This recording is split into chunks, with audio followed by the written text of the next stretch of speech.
This exercise starts with the twist that we do early on and then adds a swizzle element to it. This is going to help us build on that twisting action, but then also help us with our coordination so that we have that recovery foot be able to get all the way inside of us and help us understand how our hips open up and we continue to go downhill through the entire skating form.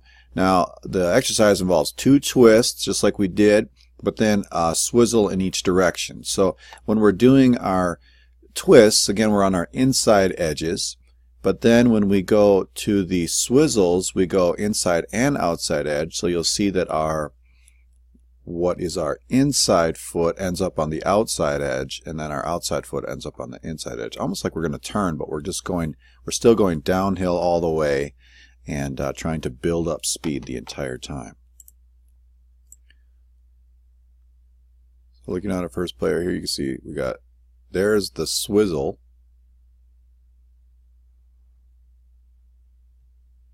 Okay, so it starts with twisting, twist here, twist.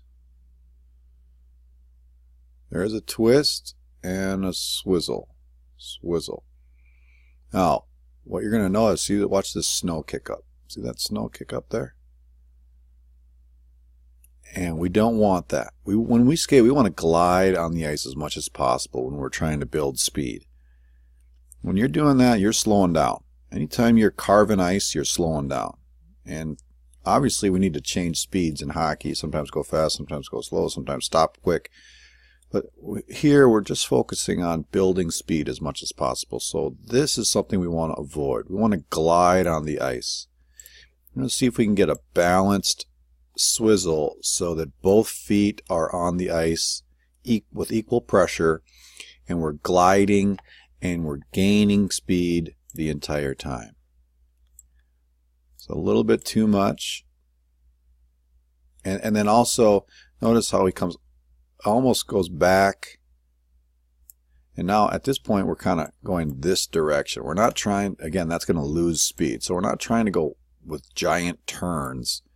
What we're just trying to do is get a feel for coming up the ice, serpentine-like, but building speed throughout these different motions.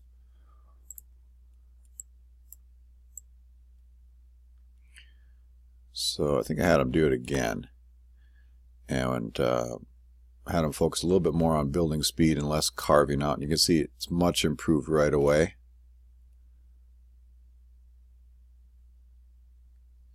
He's twisting.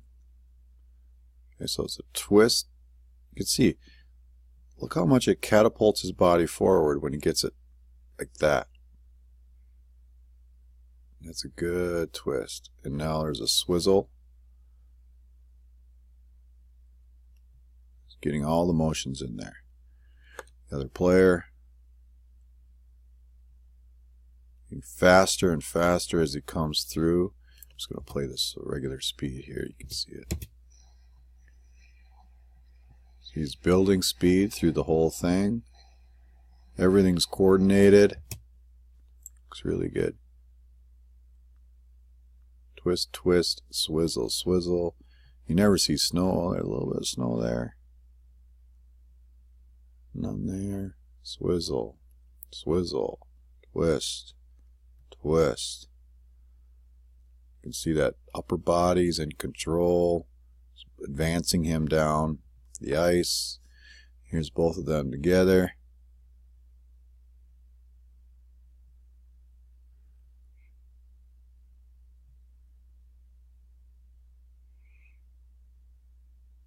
One thing you can see here is that one player has to kind of lift his leg up, and one player is able to keep him on the ground the whole time. That's something that you can work on to develop. Watch this foot. It stays on the ice the whole time as he goes into the swizzle, whereas this one, the player lifts his foot up to get into the swizzle. It's just a little bit less control over the legs and ankles, and more control you have there. See how that foot comes up right there? Comes up. And the other player, it never comes up. You watch players skating, in games, and you're going to see they do these motions all the time.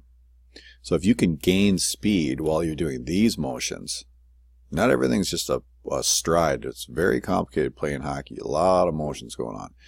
But if you can build speed, you know, this is a turn to beat a defenseman. This is an escape move. There's a lot going on here. So if you're in complete control of your feet at all times and you get that spring, it's going to help you create separation, find more space to play the game.